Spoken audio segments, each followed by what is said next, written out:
We are on number 249. Sir, I began once, my father, you have no father, Master replied, interrupting what I had been about to say. I'm sorry, sir. It's interesting you said, I'm sorry. I'm sorry, sir.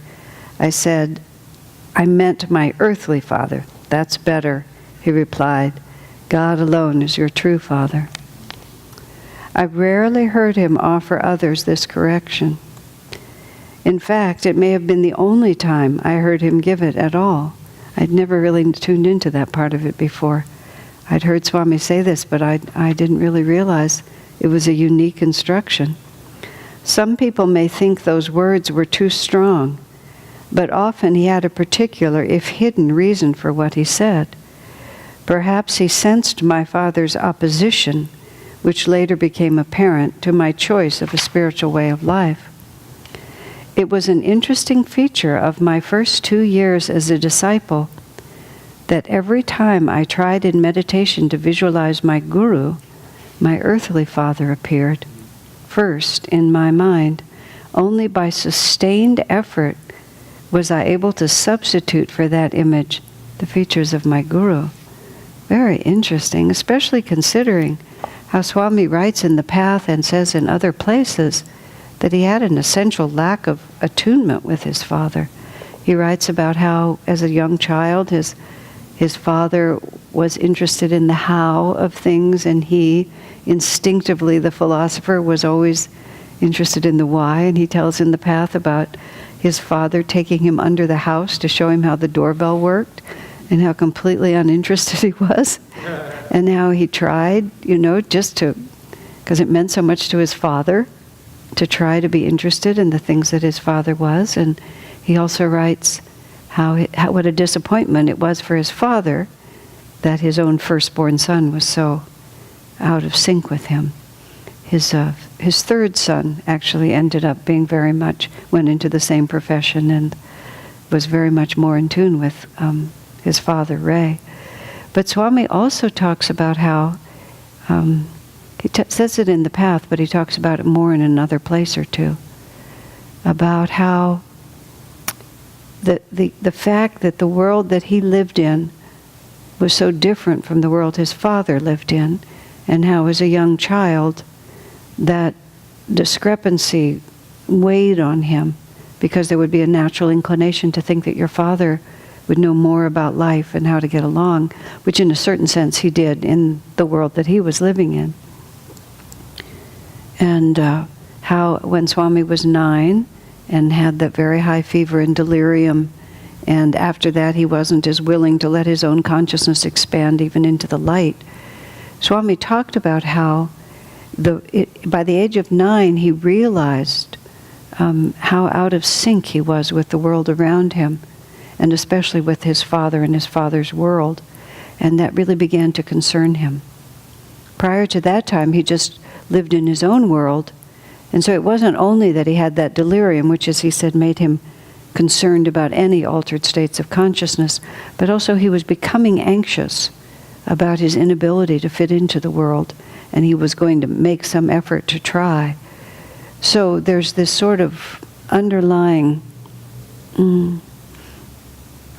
what would you say, anxiety about not belonging that was characteristic of Swami's young life.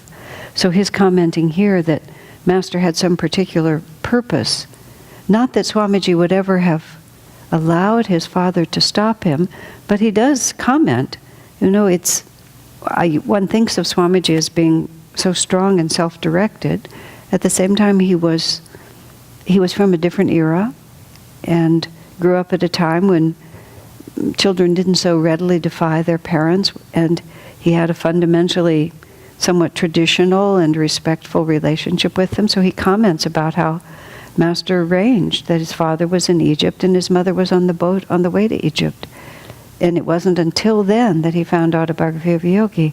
And he says, would he have allowed their undoubted opposition to have stopped him? Or at least caused him to hesitate or even to doubt? And he said it was that Master just removed that whole possibility. But the fact that he didn't just unequivocally say, it wouldn't have mattered what they thought. It was that I'm glad that I wasn't tested in that respect. So what all of this says also to me is that we can't presume. You know, in my own upbringing, I had a connection to my parents, but it wasn't as strong as my connection to my spiritual family. And I remember specifically talking to Swamiji about that, and he says sometimes a devotee deliberately incarnates where the karmic tie is not going to be too tight, because they want to not live with their birth family. They want to be able to go to their spiritual family, and they don't want to be torn too much. And so I feel to a certain extent that's what I did. I had the good karma to come into a good family, but the parents especially were not people with whom I have the same kind of tie that I have with all of my spiritual family. But I was still extremely impressed as time went on how complicated that relationship could be, and how even with all of that in place, there's something about that parental tie that, and it's partly just you owe them, because parents have to give up. I mean, I only after seeing my friends as parents did I appreciate that. It was harder to see from the ground up what they were doing for you. But they do give up their own lives to a very large extent, and there's a debt of honor that's owed there, but not greater than your spiritual one. Yes. Here it's coming. We have someone on the machine, so. I'm just relating to myself because I grew up in a Orthodox Jewish family, and then, excuse me, and my father died when I was 7. And then my grandmother, his mother, was sort of like the matriarch of the family. She was really sort of fanatical, I think. And over the years I've thought about that, and I've thought, and then she moved away from the area, and I thought, on a spiritual level, that was a good thing, because my life would have been entirely different. My mother followed Judaism sort of because that's what she was used to. She was actually pretty liberal. Uh-huh. And my life would have been entirely different. I think Master was intervening there. That's Yeah. what I have felt since then. Yeah, it just took It's us. interesting. Yeah, those influences cannot be lightly discarded. I mean, I speak from my own experience, because I really thought that I had separated myself from them decades before I actually did. I mean, it was so in me. Swami talks about later, the upbringing was so in me, I didn't even know that it wasn't me. You know, you just think this is who I am, and then in some moment or another, you suddenly see the arbitrariness of many of your attitudes and realize you just took them in. I had a interesting just moment. There were three of us. I'm the middle child, younger sister, older brother. And most of the time after my younger sister stayed with my parents longer, but my brother and I both left pretty early and never really lived again in the house. And then spouses and eventually a grandchild came into the picture. So it was not that often that the original unit was in place together once we reached adulthood. But there was one time, and I just don't even know what caused it, but both my parents and all three of us were in the house together as adults. I was long since at Ananda, and so no spouses, no children, just us. And there was this extraordinary feeling of incredibly cellular, subconscious merging of energies that what had always been slightly interrupted by the presence of others, but when there was nothing to interrupt it, the whole unit just went right back into that. And because we'd come up as children, you know, it's all inculcated in you very small, from a very small age. It was a real wake-up call to me, to realize how profoundly we're formed by all those experiences, and how we have to be vigilant to them and can't just constantly just fall back into those attitudes because they were the ones that were given to us. I mean, we can choose them, and we incarnate in them because we have a certain attunement to them. But they are arbitrary. Very, very, very arbitrary. Even after decades at Ananda, I woke up in my 50s and realized how much of my personality was still a reflection of my childhood. And I was shocked. It's the only thing I could say. I was absolutely shocked. Just, whoa, what, and so Swami's, there was obviously something going on with the father, even though the karmic tie was with the mother. As Swami often said, the real karmic tie in the family was with his mother, and they all came with her. It wasn't that he didn't have a connection to them, but he would not necessarily come into that family for any of the others except for her, and then the whole unit came together. That was Swami's explanation too when the teenagers at Ananda, the parents, the answer the parents could give to the teenagers at Ananda when they would rebel against what was happening was that they could say, well, it's not my fault, you chose me. And then Brian Powers, Bajrang, who often was sort of the uncle who was the confidant to a lot of the teenagers. It was a nice system in the community. They would come to him and say, never in a million years would I have chosen, just the teenagers being upset. So Bajrang came to Swami and said, what do I say? And Swamiji's answer was, you choose the family sort of in a general sense, and you don't really actually pick out every single detail. So depending on what the parents were trying to put over on the kids, the answer may have been yes or no. But nonetheless, the whole birth was chosen, and whatever the package was, you have to take responsibility for it. It's such an ironic thing. I was talking to one particular person whose child inserted himself into a situation in which circumstances were not ideal, let's just put it like that, and then later had the chutzpah to blame the mother for circumstances not being ideal. I said, what is this? You accepted the child with enthusiasm, but you did not plan this. This was someone else's idea. The mother just laughed and said, oh, I could never say that. But of course it is true. It has to be true. So anyway, it all has its own parts. So also the fact that I rarely heard him offer others this correction. I've tended to take that statement of Swami's in a bigger sense. But was he preparing him? And his father did, in the end, oppose. Although interestingly, after his father died, other members of the family told Swami that his father was actually rather proud of the life Swami had lived. But Swami himself had said his father never gave him that impression.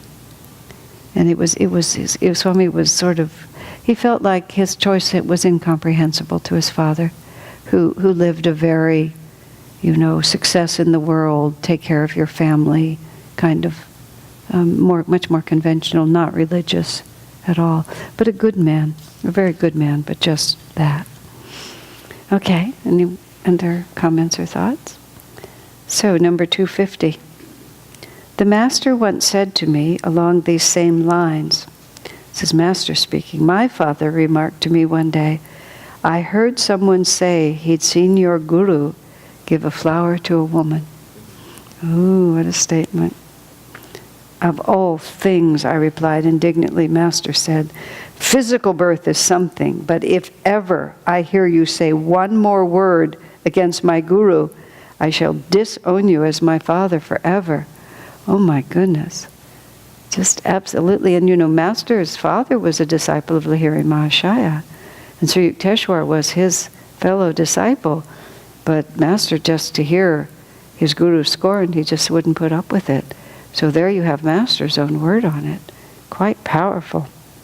I, Walter, was obliged a few years later to express very much the same words in a letter to my own father.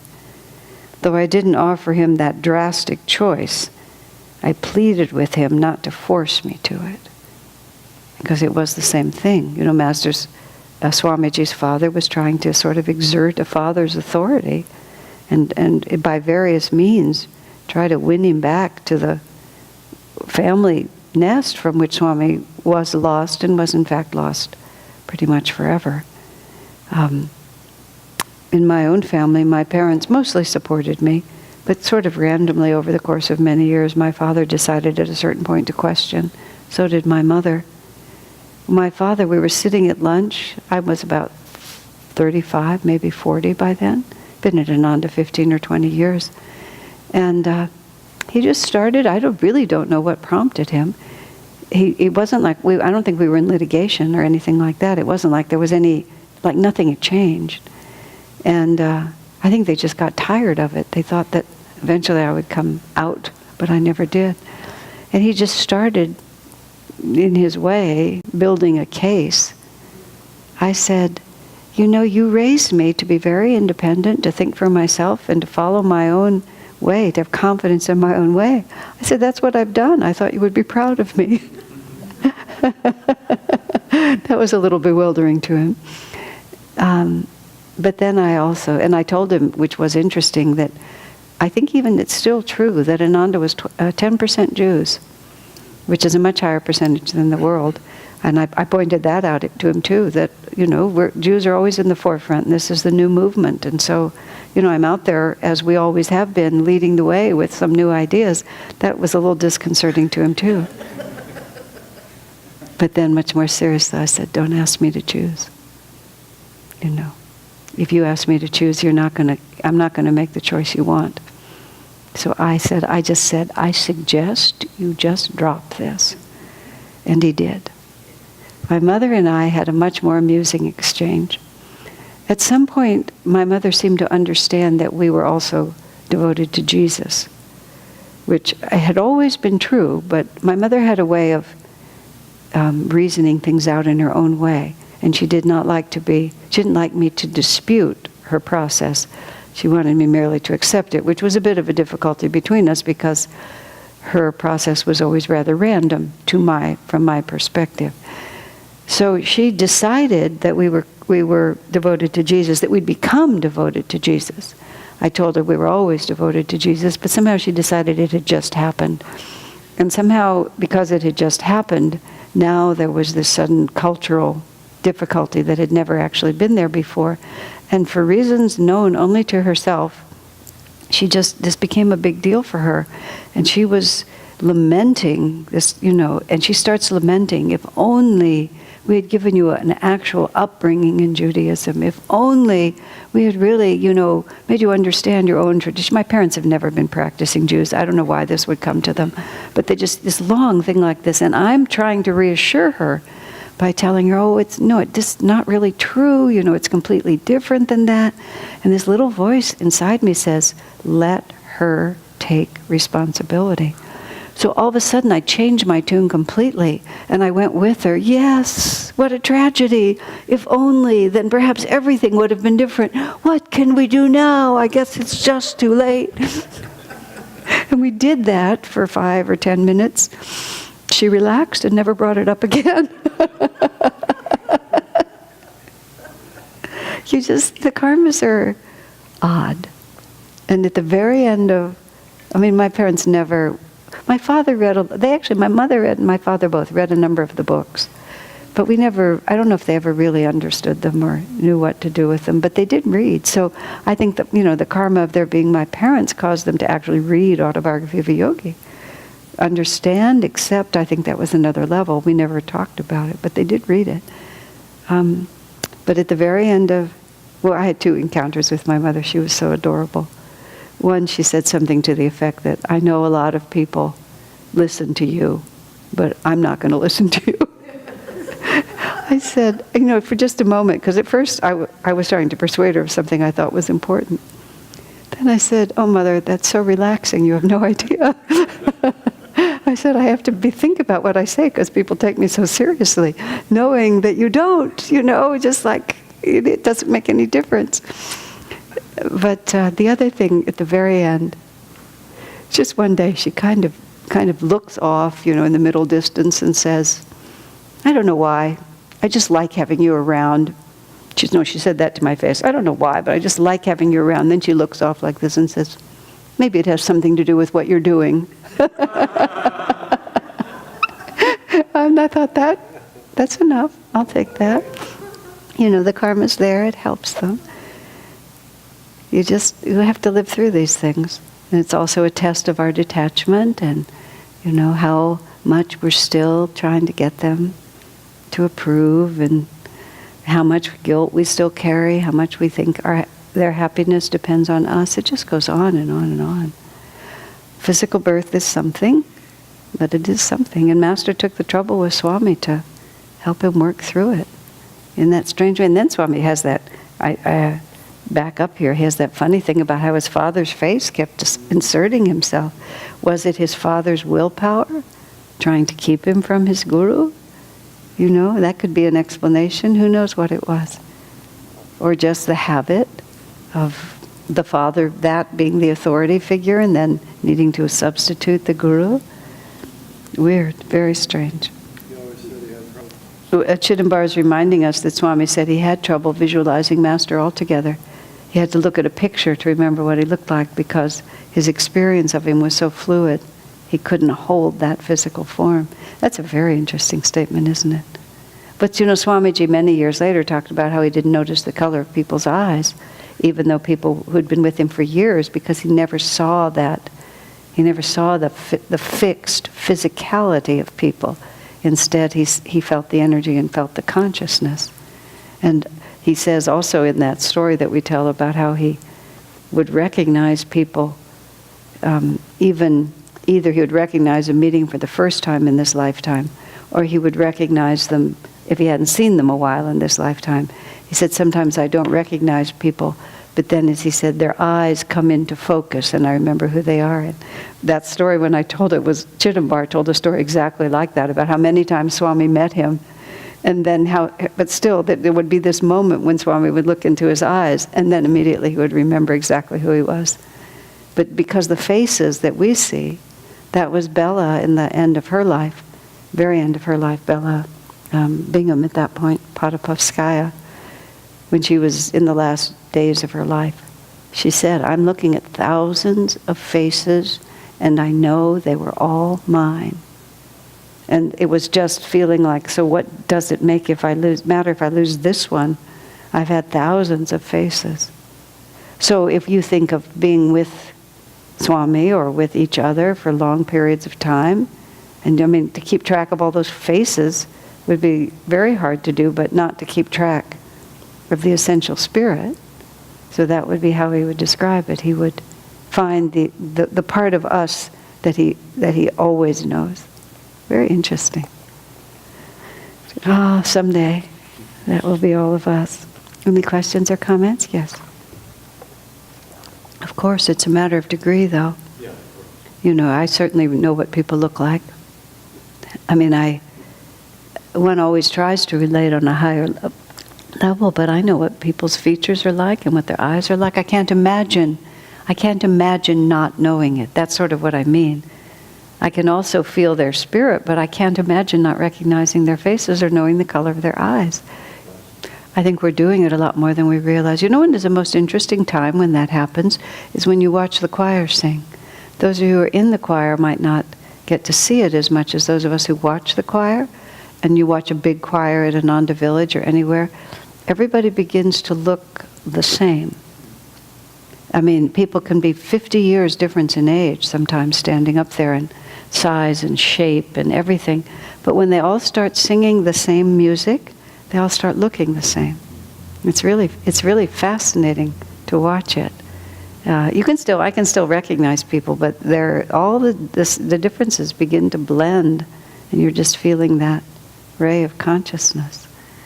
Research has shown that when people sing in a choir, after singing together for a while, their heartbeats come in sync. Really? Isn't that interesting? The heartbeats sync if you sing in a choir together for a while. Well, wow, isn't that fun? Well, that's marvelous. I'm sure that happens with us because we're already so attuned to each other anyway. That was Swami's answer when years ago when the choir was on tour in Italy. And it was a choir that was brought together mostly from America, but just from everywhere. 50 singers from all different places. And someone in the audience said, "Oh, you sing so beautifully together, you must practice all the time." And I think it was Gitanjali, the girl, and she said, "Oh no, we've hardly practiced it all together." And Swami said, "No, that's not true." He said, because we meditate and do the same spiritual practices we're actually practicing all the time. Most of the effort when you bring a group together is to get them in tune with each other. And since we are already so much in tune with each other, just to learn the songs, it's like the last stage of rehearsal. He really corrected her. He said that might have been technically the right answer, but it wasn't the right answer. Interesting. Huh. All right. So number 251. The Master said to me one day, "Keep on becoming good. You are doing better now." Isn't that nice? Wouldn't you have loved to be told that? Keep on, you're becoming good. I answered him, "I've had a few things to work on, haven't I?" You can see how sweet their relationship was. "Yes," replied the Master. I've had moments with Swami where I've said something like, "I've been a big doofus, haven't I?" And he would say, "Yes." You're just like, no space around it. Just, yeah, that's right. "Yes," replied the Master. There was too much intellectual aloofness. Interesting quality. "I know," I said. "It has been a strong habit with me. I'm still working on it." "Habits," the Master replied, "can be changed in a day. They are nothing but concentration of the mind. You've been concentrating one way, simply concentrate another way, and you'll completely overcome the habit." This was basically the same advice he had given to his early student Jyotin. That's an interesting, Swami talking about that intellectual aloofness. I think it's because it's a quality that I've always had too. I also understand it. I feel like all the years before I came to Ananda, I sort of stood off to one side of everything that happened. I just never could understand. Aloof is exactly the word. I could never understand how to integrate with the world around me. Mostly because it didn't make any sense to me. That was the main reason I could never figure out what they were doing. I just couldn't grasp it. The only thing I could grasp actually was fantasy, which was the theater. When I got into theater, I understood theater because you pick up a role and you play it. That I could understand. You put on a fantasy, that I got. But the real world was totally confusing to me. But it was confusing like that, like just protecting yourself by standing aloof from it. And just thinking it and having your own. And Swamiji talks a lot about that intellectual pride, lack of devotion. And somebody said to me just recently, and it was beautifully expressed, they were talking about the only talent they have, which is actually a beautiful talent, is the ability to blend in with others and help them. And I thought, that is exactly it. When I was first at Ananda and finally was somewhere where I wanted to be part of it, but still it was still, and I would say even it's just part of my upbringing, it's something I've had to learn. I remember deliberately spending time with women who had that capacity to blend their consciousness with other people.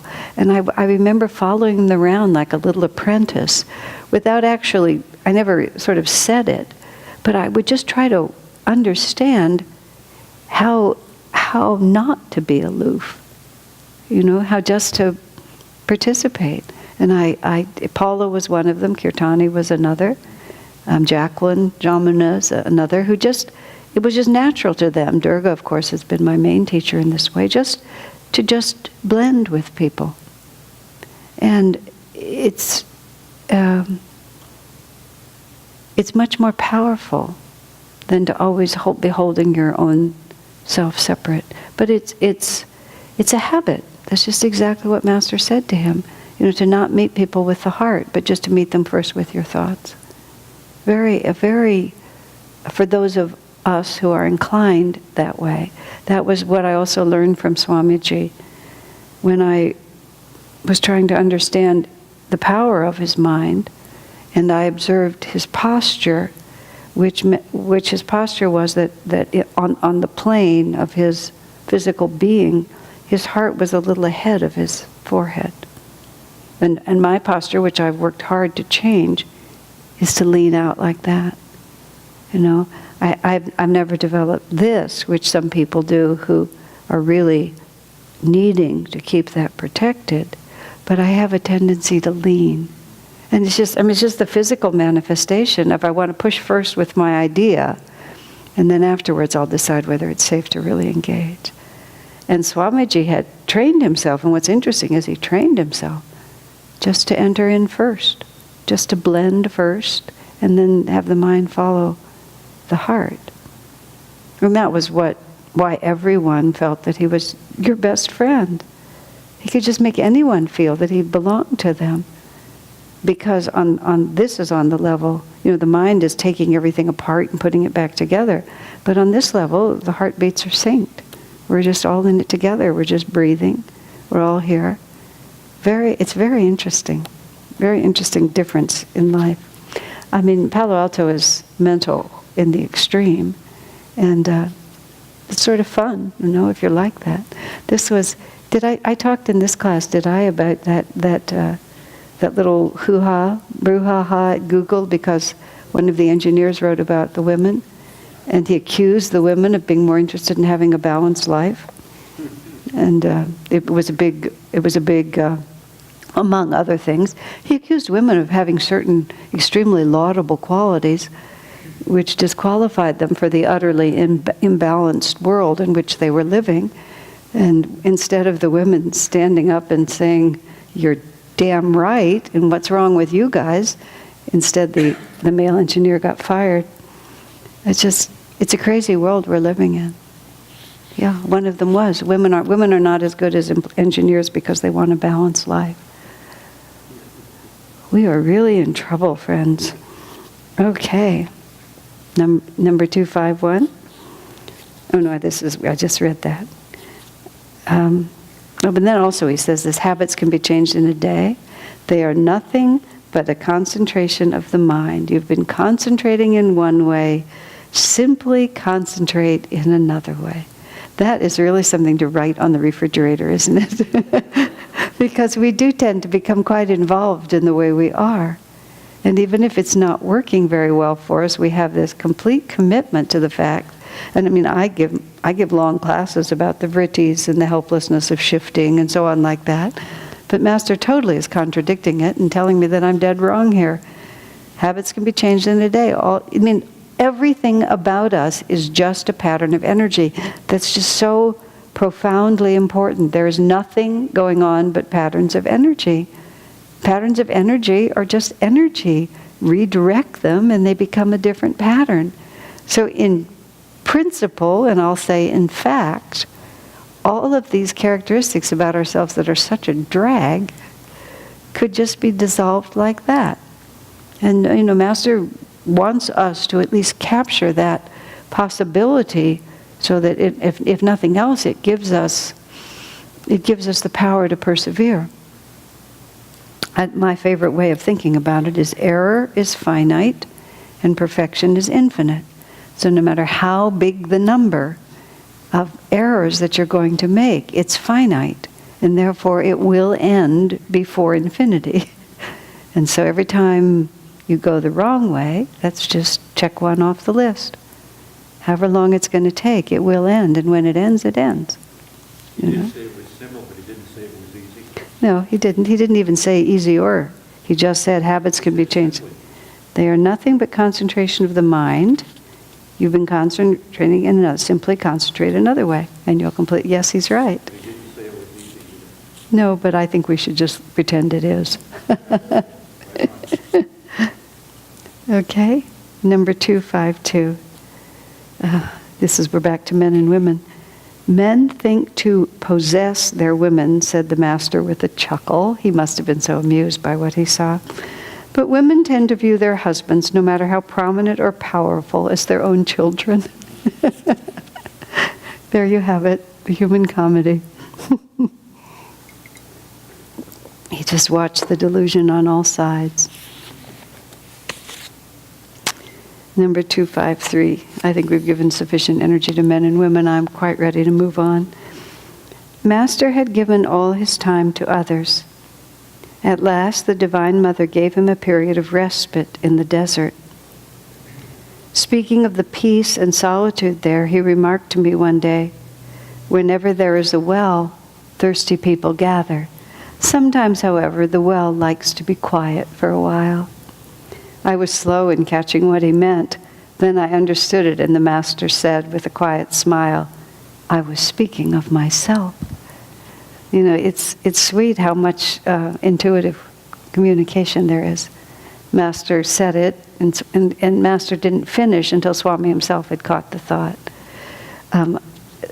Swami, in some circumstance, I think he said Master used to do this too, but I know Swami did. Sometimes when Swami didn't make something clear, and you would sort of want him to make it clear, he would say, "Oh, just use your intuition." Meaning, "You're right, I didn't make it clear, but my thought is clear, you just pick up my thought." I mean, it wasn't like something he did on a regular basis, but he would do it. You know, if I said the wrong thing, and you know I said the wrong thing, you just figure out what's right. You just catch it like that. And it was fun, because a lot of times you really could. The funniest time, though, was when I was being very literal, the opposite. This was way back, like 71 or 72. Some of you have heard this story before, but he had a phonograph record of Jacqueline Dupree playing a beautiful cello piece. I don't know what it was. And he used to love to listen to it sometimes. And the piece that came right after, he wasn't as fond of it. So for one evening, for some reason, he and I, and certainly Seva and perhaps Kalyani, I don't remember what else had happened, but we were listening to it. And as soon as it finished, he said, "Asha, would you stop it?" Like that. And I got up, and I was going to turn off the photograph record. I was halfway to the phonograph record, and all of a sudden, I had this like global sense. What could he have been telling me to stop? You know, just like everything about delusion in me. And this very weak little voice, I said, "Did you mean the phonograph record?" Like that. And he knew immediately, and we both began to laugh. He said, "Yes, dear, the phonograph record." But just like these things come over you, this total, because he said it very, very strongly. "Asha, please stop that." Okay. Logic, intuition, logic bounced back and forth. But a lot of times in conversations with Swamiji, half would be spoken and half would be not spoken. There would just, would just be, it's true with everyone, but it was just somehow more notable with him because it was just part of the flow. And, it was a joke that he began to call everyone around him Leela. And it became a question of intuition. You had to figure out which Leela he might have meant, Who was it he actually really wanted? Leela was able to tell whether he actually meant Leela or not. The rest of us had to figure out who he wanted. All right, any other questions or thoughts? Number 254. Vance Milligan was not yet legally of age when he came to Mount Washington. He left later in obedience to his mother's wishes. When he grew older, he returned, but this time it was with his mother's sanction. "It is good you have her permission," the Master remarked to him. "Without it, you should still have come." But it is even better that she does approve. "Remember, you are God's child for eternity, not for this one lifetime only." So here we are, the other side of all that we were talking about, respecting your parents. And this is all about where there's Dharma, there's victory. When there's a higher duty negates a lower duty. So honor your father and your mother, except if they want you to honor them more than you honor your commitment to God. And then it ceases to be your duty.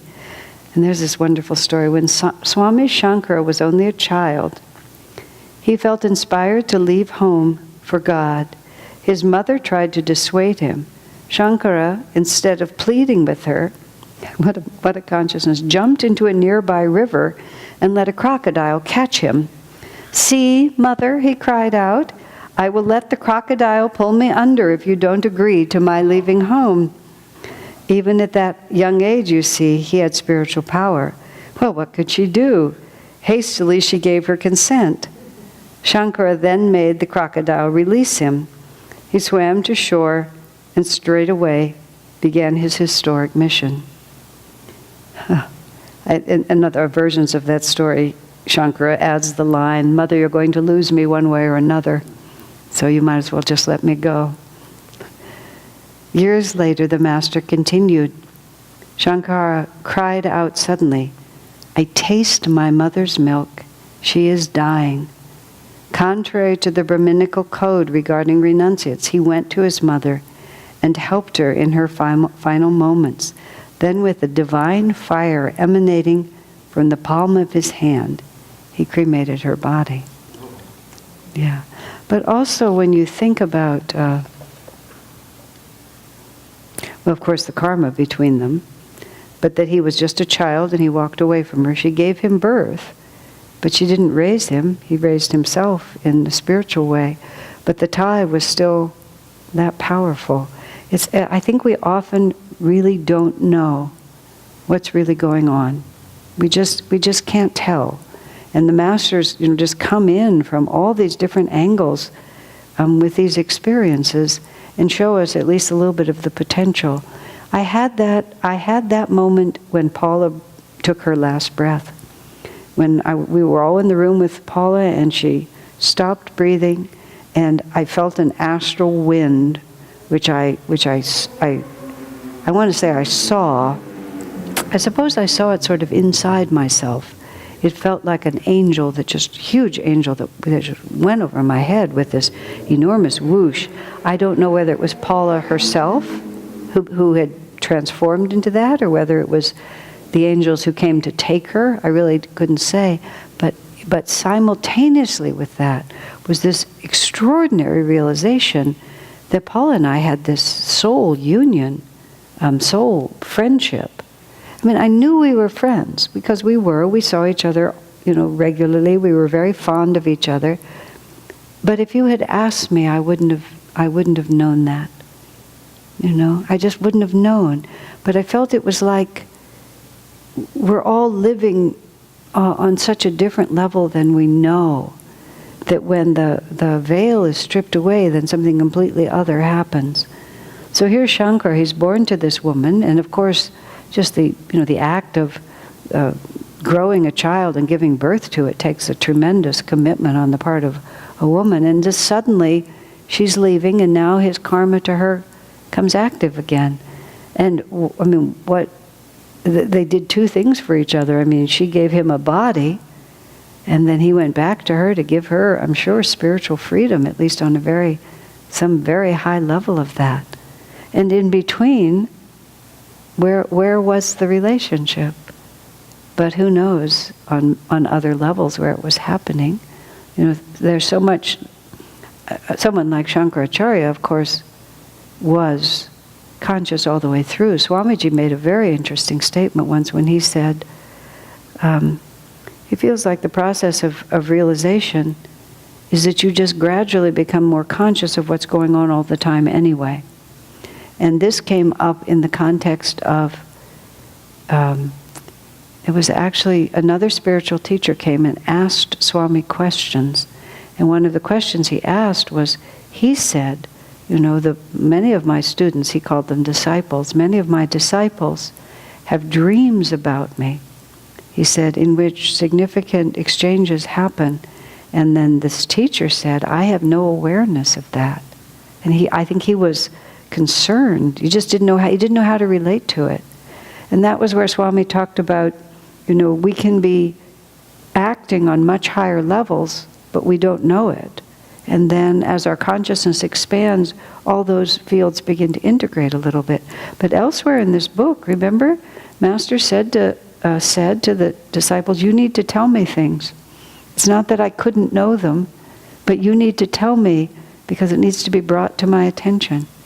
And in light of not knowing what we're really doing, he also, Swami talking about the astral world, talking about Paula after she died, because Paula had said to him, I hope they have a job for me in the astral world because I like to be busy. And Swami assured her that they did. Let's see, what was the phrase there? Oh, but like, that man having, people having dreams of him and sort of things happening when you're not conscious of them. Swami's answer was, especially about dreams, The superconscious mind never sleeps. The brain sleeps, but the superconscious doesn't. And so therefore, the brain can go to sleep and the superconscious just keeps going. And about having a job in the astral world, he just said nothing happens when you die. So whatever the force of your consciousness is, it will just continue without interruption. And the same thing about when you go to sleep. Just because your brain is asleep doesn't mean you've lost interest in helping people. And so if on another level you can help, you just will. Why wouldn't you? It sort of takes all the mystery out of it, and you don't even have to be a great soul for any of it to happen. It just happens because that's what our sincere intention is. Why would we waste all that time? But coming back again, it just comes back to this. I was speaking of Paula and this feeling of spiritual connectedness. Durga had that beautiful dream where a whole huge group of people were standing at the village, everybody holding hands, remember? And then she said every so often somebody would ascend. And in the dream she realized that when somebody would ascend, it was they had become liberated, they'd become spiritually free, which was beautiful in itself. But she said the most notable feature of the dream was nobody cared that it wasn't themselves when it happened. Because the family knew that if any one of us reached that state of spirituality, then all of us would be uplifted by it. So she said we were just equally happy and never stopped to think, oh, I wish it was me. Isn't that a beautiful way to think about it? But that's the spirit, that we want to bring into ourselves and just live that way all the time. Blend in and then try to be helpful. It's a wonderful way to think. Okay, let's take a few moments break. I'm so sorry. No, that was an important revelation. I'm really glad you shared it. We all shop at Trader Joe's and Costco, and we all have the same pens, we all have the same food. Yeah. We all do the same. I mean, I gradually get concerned about it sometimes when I open other people's refrigerators and it has exactly the same stuff that I have because we all shop at the same stores, and just gradually our whole beings are just going to meld together. And the unity will not be spiritual. Okay. Ready? Anything else that needs to be said before we launch forward? Or wants to be said? Need is a relative word here. Okay. Number 255. Master says, don't go into the city. He used to tell the new monks, this ashram is your city. It has everything you need. It's just living as we do in the middle of a very enticing environment in which there's many things that could be of interest to us. It's always a very interesting balance point between just accepting the life that we have and also holding ourselves back from it. And when we lived with Swami at Ananda village, and actually all the years that I've known Swami, he would go shopping, he would go to restaurants. In the early years we used to go to movies before there were videos. He just interacted with the world around him, and he took us with him. It wasn't like he just went by himself. He would always take us with him. So the model that he set was much more in the middle. At the same time, I've certainly become conscious of solving, well, this is how Stephen Levine put it in his book about death and dying, which was written decades ago now, but he talked about how we are accustomed to feeling some vibration, a disharmony, a vibration in our consciousness, and we are accustomed to solving it by using our body to create some physical response. And so we feel a little uncomfortable, we'll go up and, stretch at the window, we feel a little hunger, we'll go get something to eat, we feel a little lonely, we'll call up a friend. There's some vibration in the consciousness where we feel a little unsettled, that's the word I was looking for, a little unsettled, and we'll use our bodies to do something. And then he talks about the process that happens if a person doesn't die suddenly, where gradually, little by little, the capacity to use your body begins to be taken away from you.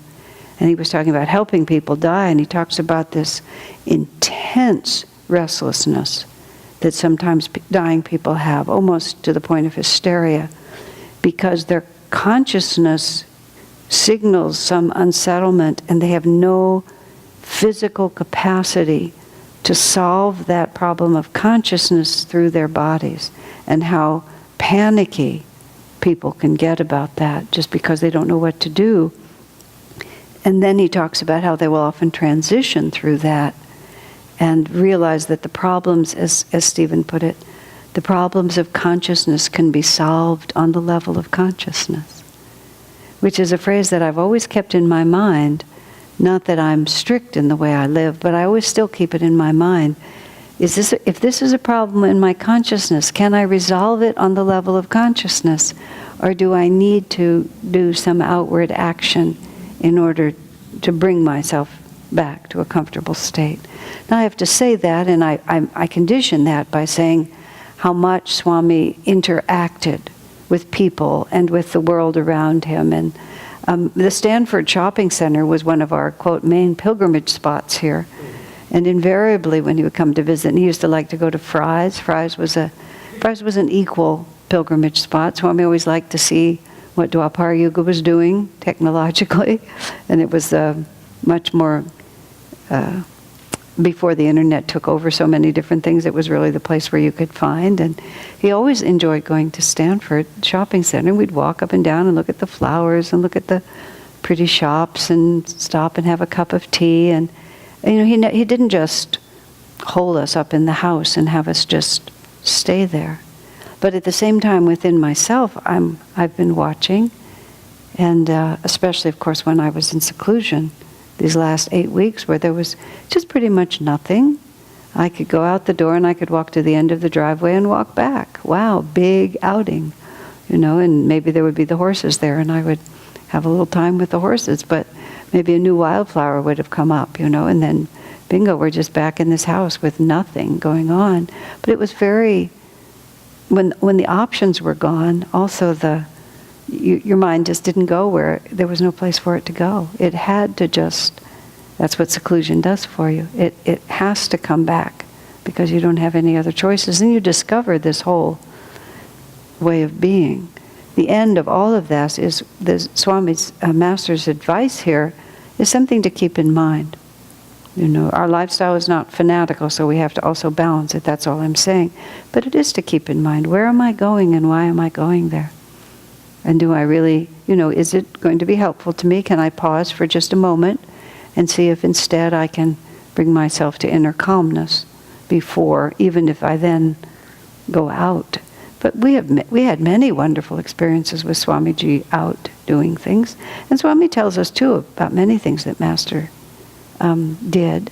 But he was talking to young monks who are coming to live up at Mount Washington in circumstances where there were no particular rules. Bear in mind, it was never organized until Swami got there, and that's the last 2 years of Master's life. So people would come and live at Mount Washington. There was no clear idea of what you were supposed to do. So he would say, don't just think you just sleep here and that you can just go run around. Try to find what it is that you're leaving to find. See if you can find it here. It's a good mental discipline, of course. The early years at Ananda Village, we were very privileged in a very real sense, because we had very few people that owned a car. We had just a few cars among us. We had just very little money, and we were very far from everything. And we didn't have electricity. Cell phones hadn't been invented. Computers hadn't been invented. And so basically, we couldn't do anything. There was nothing you could do. You had to just stay there. When I was running and also because it was such a tiny place, if you went anywhere, everybody would know you'd gone somewhere and would want to know where you had gone and why, if it was at all out of the ordinary. It wasn't like living here where you can just drive off the property and nobody has a clue. It was just, one time when someone didn't show up for the Kriya, Swamiji called me the next day or said to me the next day, so-and-so wasn't at the Kriya, why don't you go find out why he wasn't there? I mean, it was just like, how could he not be there? That was when I went and asked him. I said, why didn't you come? He said, I didn't feel like bowing down to the gurus last night. I reported that to Swami, and Swami said, I can understand that. It was just because it was completely at ease, but we needed to know. You wanted to know, where were you? But when you have no options, it's actually very relaxing. Because you just, there's no point in having desires that don't have a chance of being fulfilled. People who had real desires left. But if you were just there with no money and no options, you just found a way to get along. Sometimes it's fun to play that. Just pretend I don't have any choices. What would I do? Yeah. Being without internet, as I was for 8 weeks, was very interesting. I loved it. I loved having the choice taken away. I don't like having the choice. I'm trying to figure out how I can dismantle it, but I need to be engaged, So it's the middle ground is the hard one. The either or is the same, is easy. Okay, number 256. At a Christmas banquet, looking around, he remarked, Divine Mother sent me all these souls that I might drink her love in all these forms. Isn't that sweet? I was working on this little piece of writing today about, it was one of the transcribed sermons that Ram Bhakta works on.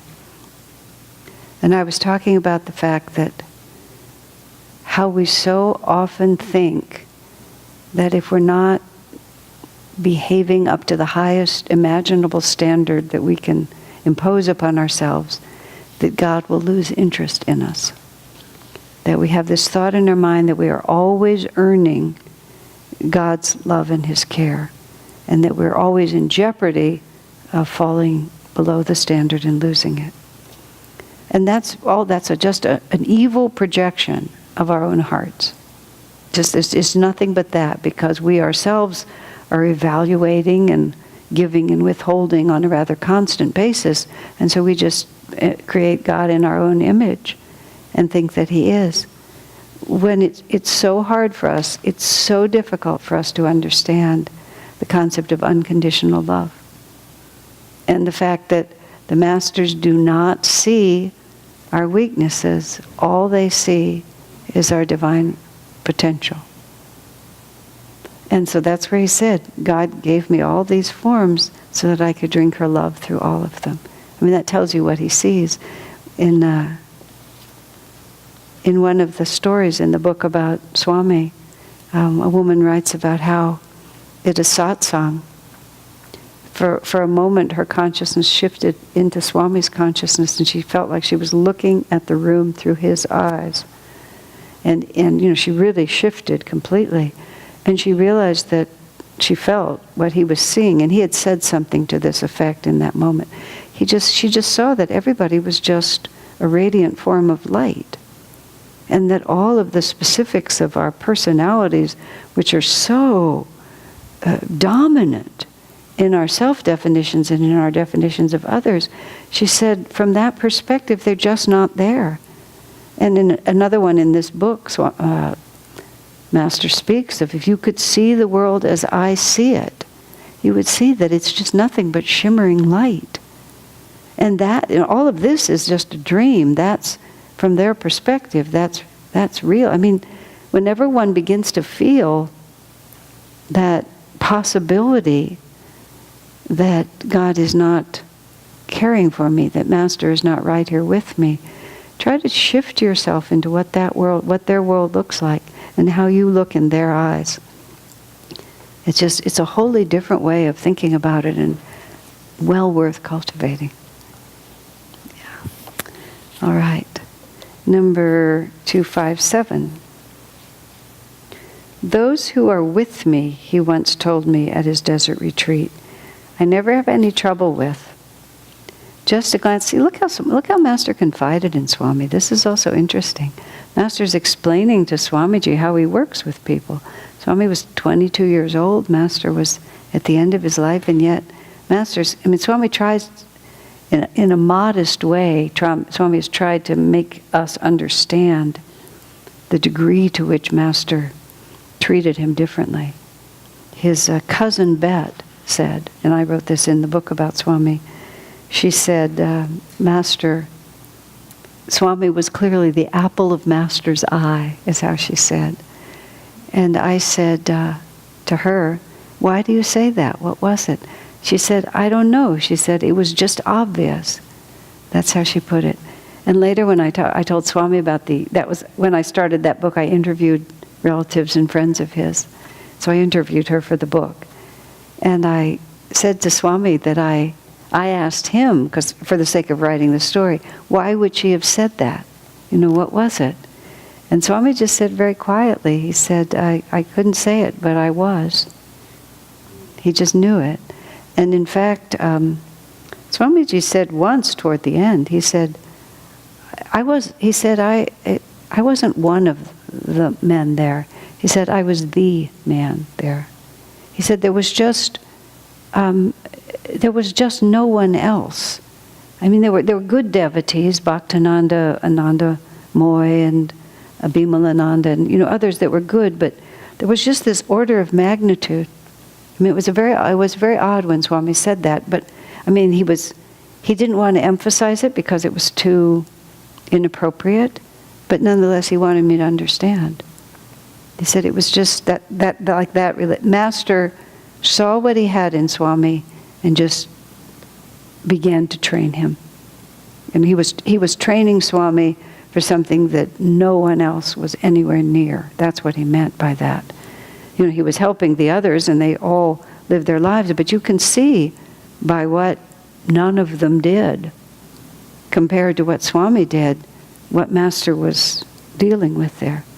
So here we are out at the desert retreat, and much of that relationship happened at the desert, much of it when no one else was around. Very interesting lila. Those who are with me, he once told me at his desert retreat, I never have any trouble with. Just a glance with the eyes is enough. It is much better when I can talk with the eyes. I just wilt when I have to scold outwardly. All those who are with me, most of them anyway, are saints from before. What he meant, I think, was all those who are in tune with me, Swami says parenthetically. I love this line. Sir, I said, what about those who don't seem all that saintly? Well, some of them are fallen saints. I was thinking of myself, sir, I explained.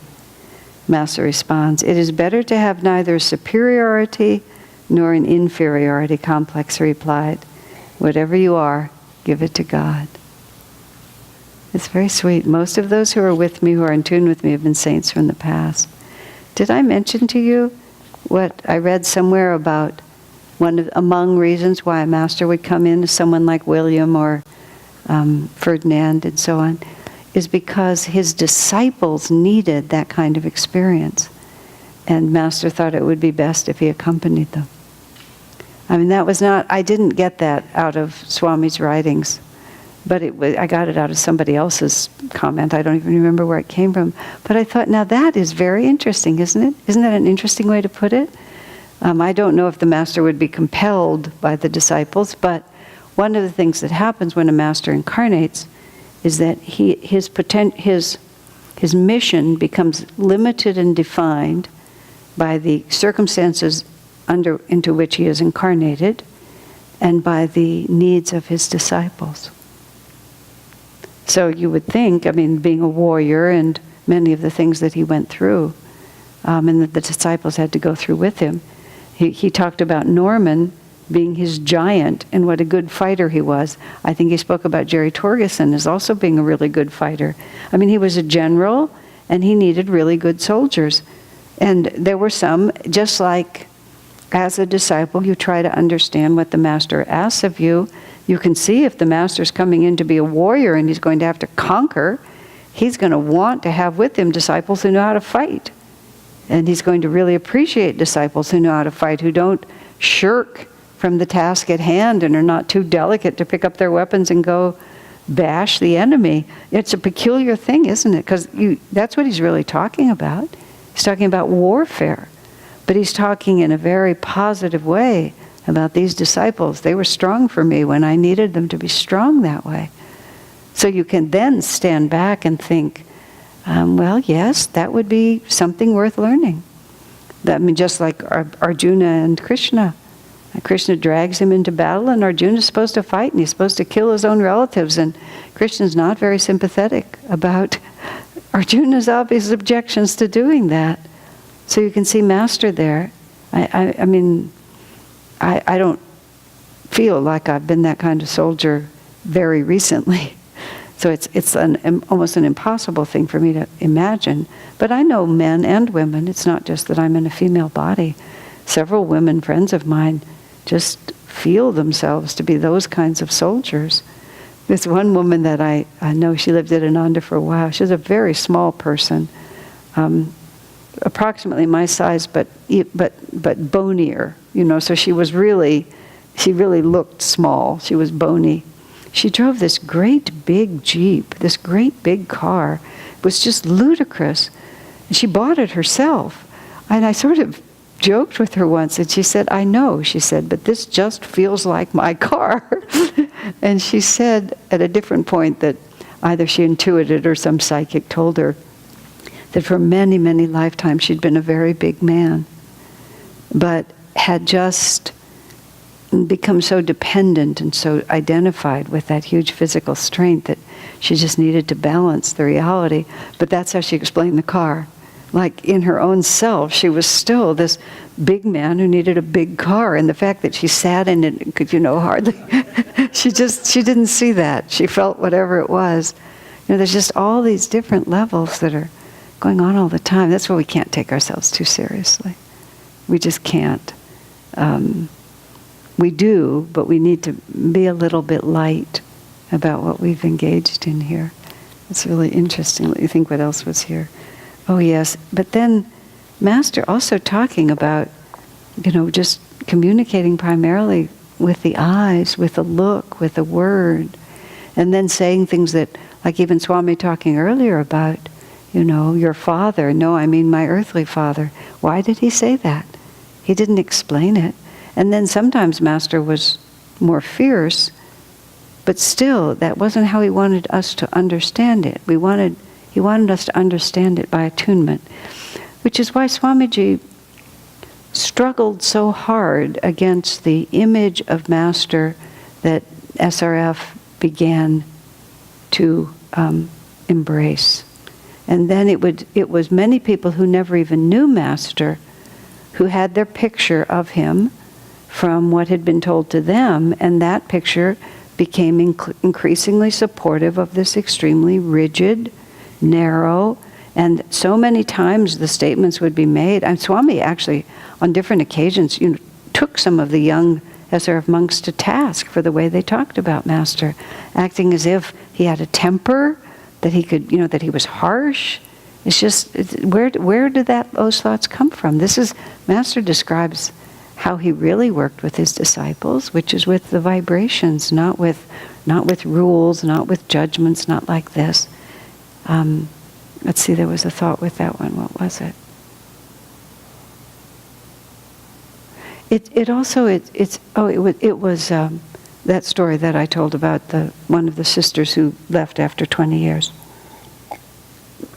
Who, when she put a scarf over the altar of her room in the convent there at SRF, and whoever the senior nun was, Master would not have approved. It's like, Master wouldn't have cared. Where does all that come from? We need to be very, very careful in our own hearts. It's not that we're being told things like that, but there's a certain security in that kind of rigidity. And we have to be careful not to impose it on each other, and we have to be extremely careful not to impose it on ourselves. It's just, what you have to think about is you have to think about the most perfect kind of best friend. If you're fortunate in your life to have had that, and if you haven't had it, if you can imagine it. Just the most perfect kind of best friend where no matter what you do, that friend is just always going to be with you. There's just no way you can drive that person out of your life. They may tell you that you are a chump, and they're growing tired of you being such a chump, but it never touches the essential friendship. And that you yourself, can imagine the sense of total relaxation that that kind of friendship brings.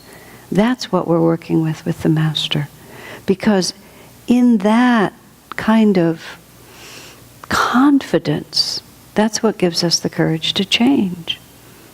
We just, if we're scared all the time, look at little kids. We have this hardest thing with our school. I mean, now we've actually crossed over into high school, which is going to be really an adventure. Even in our school here, when I was the admissions director, which I was for 7 years, we didn't have a school office. It was a telephone line on the counter of our refrigerator, of our kitchen. And when that phone rang, I picked it up and I said, Ananda School, this is Asha, can I help you? No matter what was going on. It's to give the impression that we actually had a school. And trying to persuade parents to let their children come to our school. And actually, this is one of the mindsets I began to develop. They were perfectly happy to send their children when they were 5 or 6, 7, 8, maybe. But by the time they were 9, if they were having too much fun in school, obviously they weren't learning anything. If they weren't suffering, then something was wrong with our educational system.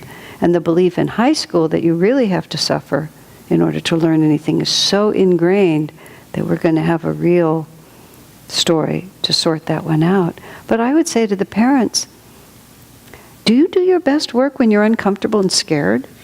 Like, why do you think your children, when they're uncomfortable and scared, will learn better than if they're not? So you have to ask yourself, in my relationship to Master, why would he want me to be uncomfortable and scared? What are the chances of my actually being able to rise to the occasion? And how much better it would be if I understood that he really is there to help me. And this, I need to be totally comfortable and not at all afraid. The little mantra I've come up with recently that has helped me a lot, I have this internal conversation that says, well, sir, what are we going to do about this? Which is, yeah, it's kind of a mess. I did kind of, spill the milk pretty big in the kitchen and there's a big mess. What are we going to do about this? I'm going to tell one more story and then I'll stop. It's just a story about a child. This man who grew up to be a very good scientist, he gave a lot of credit to his mother. And he talked about when he was 2 years old, he tried to pick up the half-gallon milk carton and he couldn't get it into the refrigerator and it fell and it spilled all over the floor. And so his mother, understanding, she did several things. First she said, well, now that it's spilled, I bet you want to play in it, don't you? So first she just let him play, because it was all over the floor and it was just fascinating. It was going everywhere. And then the next thing she did was she took an empty milk carton and she filled it with water and they went outside and he learned how to carry it. It was just like, that's what happens. Oh, you spilled the milk. You've made a mess here. But you probably want to play in it a little while, don't you? That's why you made it. But then let's go somewhere and let's learn how to do it. Just how, if God were your best friend, which incidentally he is, how would you behave with him and how would he behave with you? That's what we want to remember. Okay? Well, that'll take us through tonight. Good way to end. Yeah, I think that's a good way to end. So we started at 2:49 and we finished at 2:57. So that's it for tonight. Thank you.